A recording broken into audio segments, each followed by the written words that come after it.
Para ikhwan dan akhwat rahimakumullah, karena senangnya saya atas acara ini, izinkan sebelum masuk ke dalam pembahasan kita, waktu kita 1,5 jam, izinkan saya memberikan muqaddimah dengan 3 poin yang saya beri judul 3 landasan yang indah untuk daurah rihlah galau gandang muslim dan muslimah.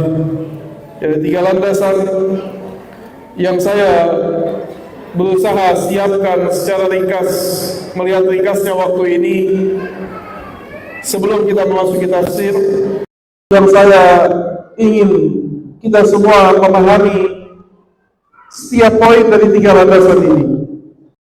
Para ikhwan dan akhwat rahimakumullah, yang pertama, ketahuilah bahwa hanya Nabi Muhammad sallallahu alaihi wasallam, hanya Nabi Muhammad seorang, tidak ada yang sama dengan Nabi Muhammad yang Allah jadikan secara mutlak sebagai panutan, idola dan suri tauladan bagi kita.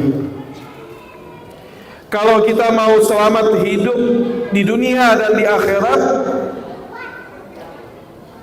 poinnya 1, ikuti Rasulullah sallallahu alaihi wasallam.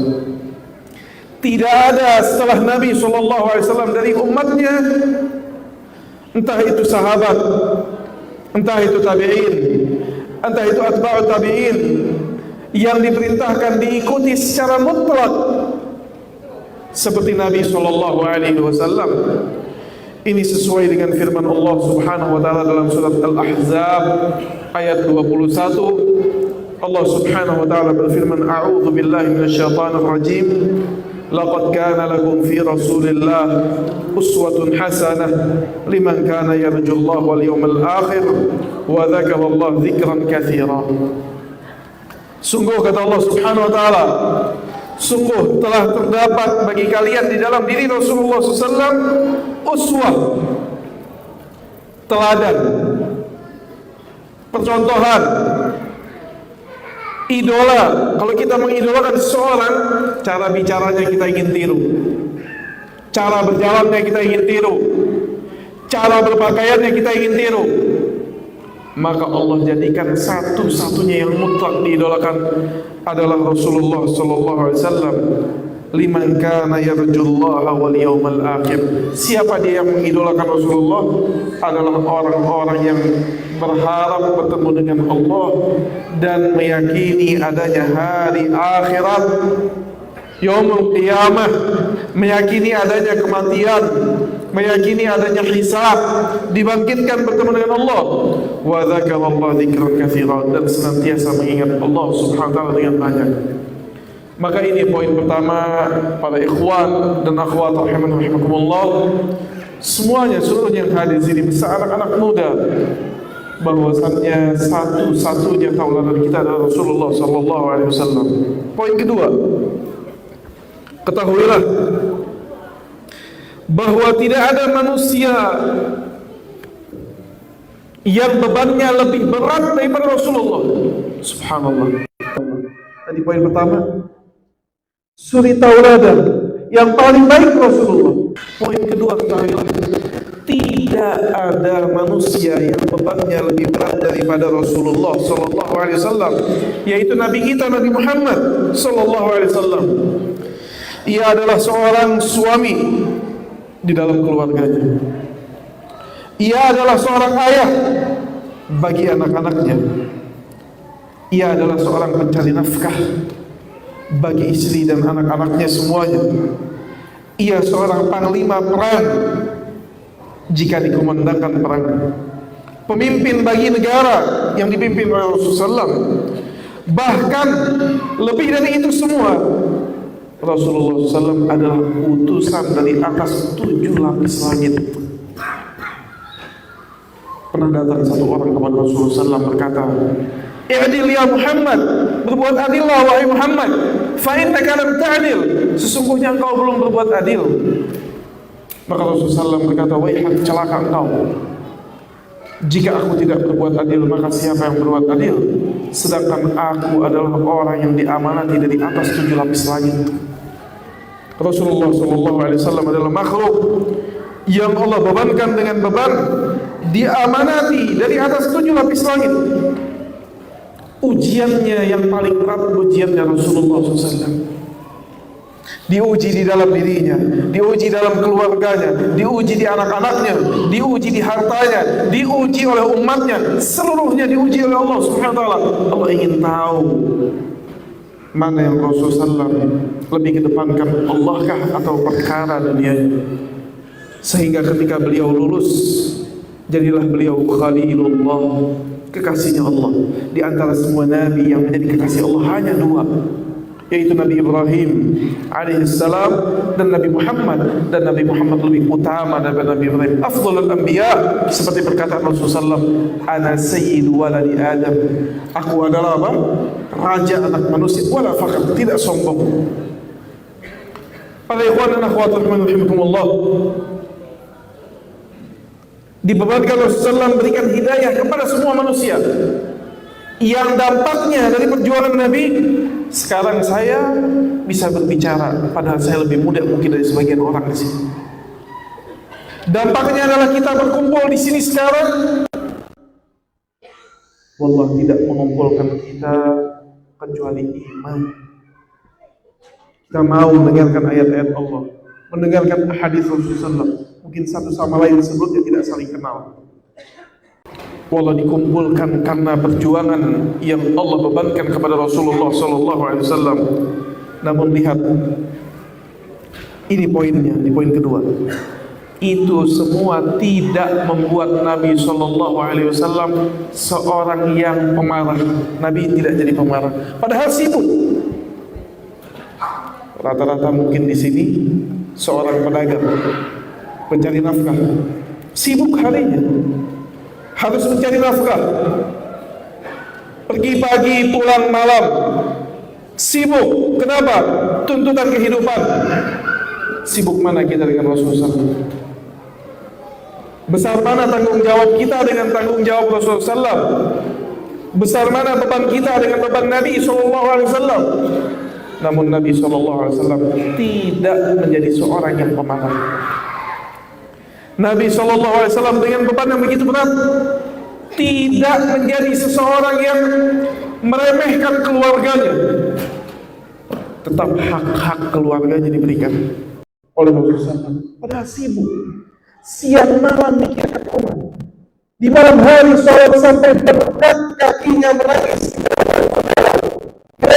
Untuk apa? Untuk dirinya. Allah ampuni dosanya yang lalu dan yang akan datang. Memikirkan umatnya, namun Rasulullah tidak melalaikan keluarganya. Apa buktinya? Rasulullah SAW bersabda dalam sebuah hadis yang sahih yang diriwayatkan oleh Imam Tirmidzi, khairukum khairukum li ahli wa ana khairukum li ahli. Subhanallah.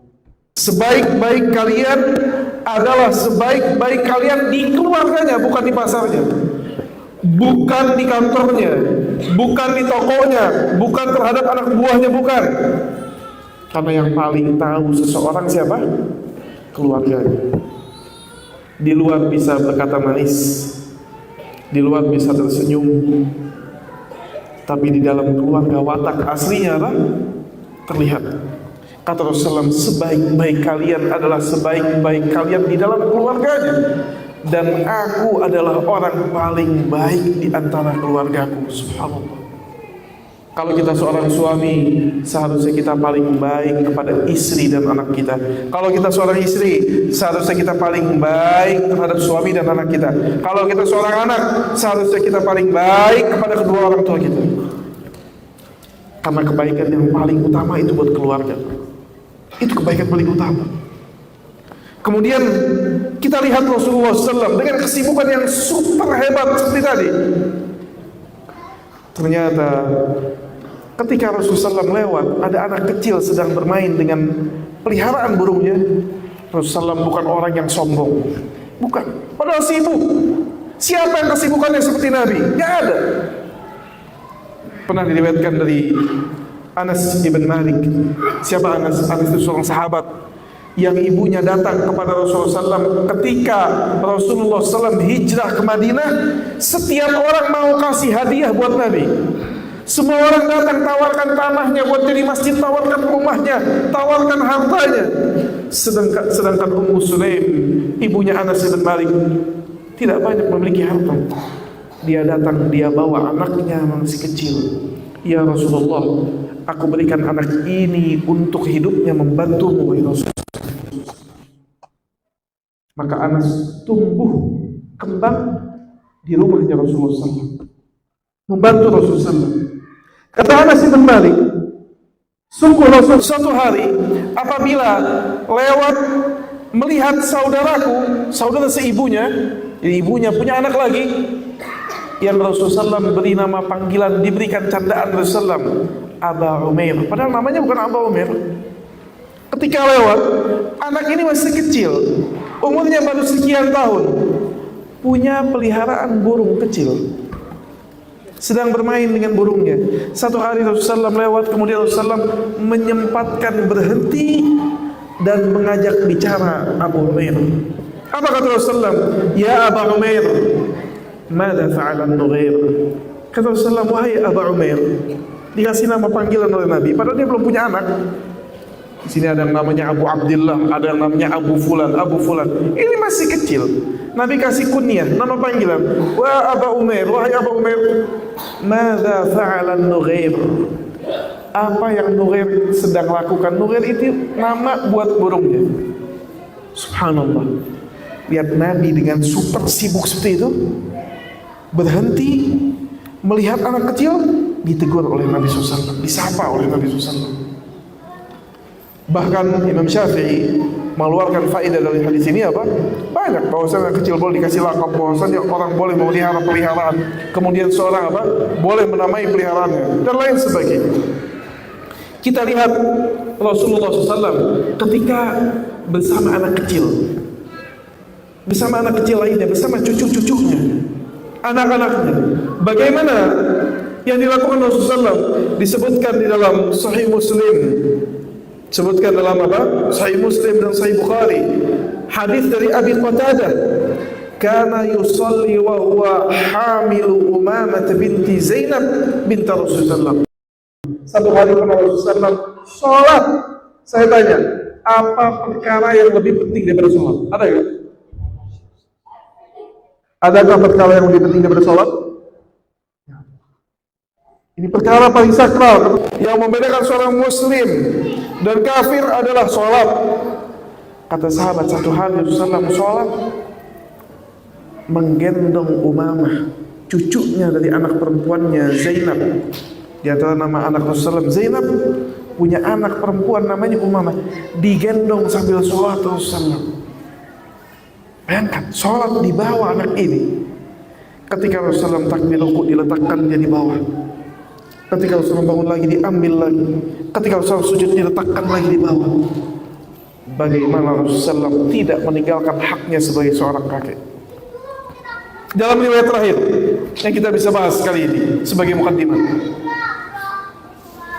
bahwasannya pernah satu hari disebutkan dalam riwayat An-Nasai nomor 1093 dari hadis Abdullah bin Shaddad dari ayahnya, ia mengatakan, dahulu Rasulullah SAW pernah kami sholat bersama Nabi, sholat berjamaah di Masjid Nabawi.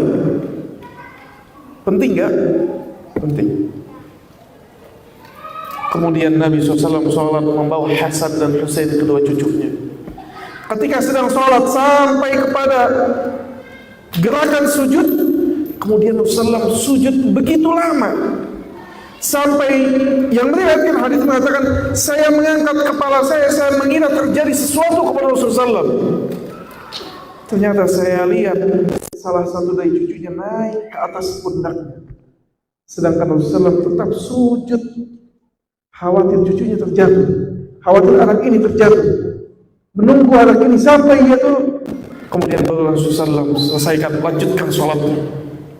Selesai sholat, para sahabat bertanya, ya Rasulullah, sungguh kau memanjangkan sujud, tidak pernah kau memanjangkan seperti ini, tidak biasa. Apakah wahyu turun?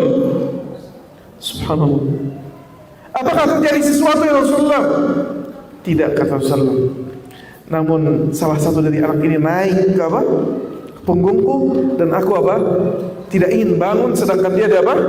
Di atas kepala. Biar diselesaikan, kemudian baru Rasulullah apa? Bangun dari sujudnya. Para ikhwan dan akhwat rahimakumullah, kenapa saya bawa riwayat ini? Wallah, acara seperti ini acara luar biasa.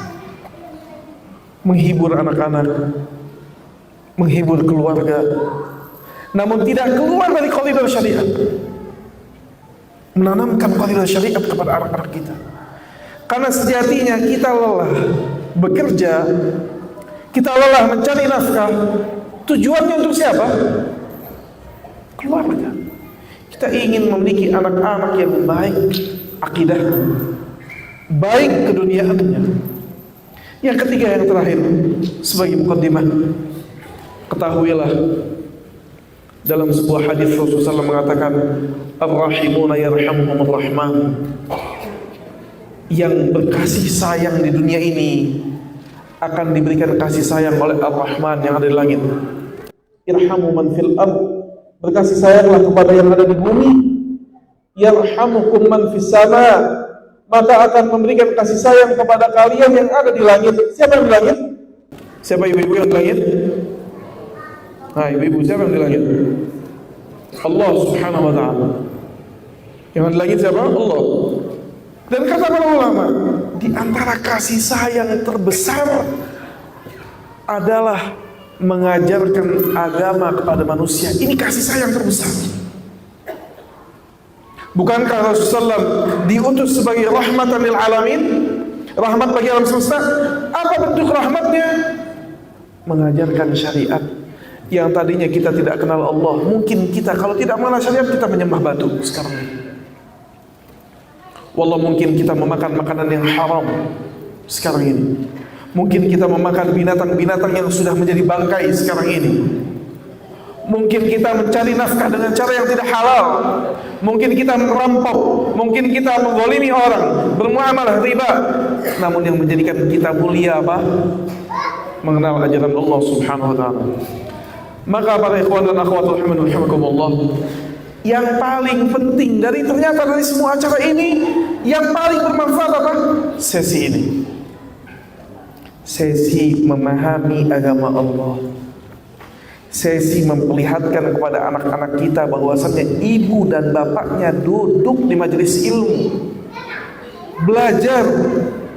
Sesi kepada anak-anaknya diperlihatkan, kepada keluarganya. Mungkin sulit kita sebagai kepala rumah tangga menyampaikan yang hak, kemudian kita ajak secara keluarga kita, ayo dengarkan yang hak. Kalau di antara sesi yang paling penting adalah sesi ketika kita membahas ayat-ayat Allah Subhanahu wa ta'ala. Maka pada jemaah yang dirahmati Allah Subhanahu wa ta'ala, itulah 3 mukaddimah sebagai penyemangat bagi kita di acara yang mudah-mudahan Allah turunkan keberkahan ini.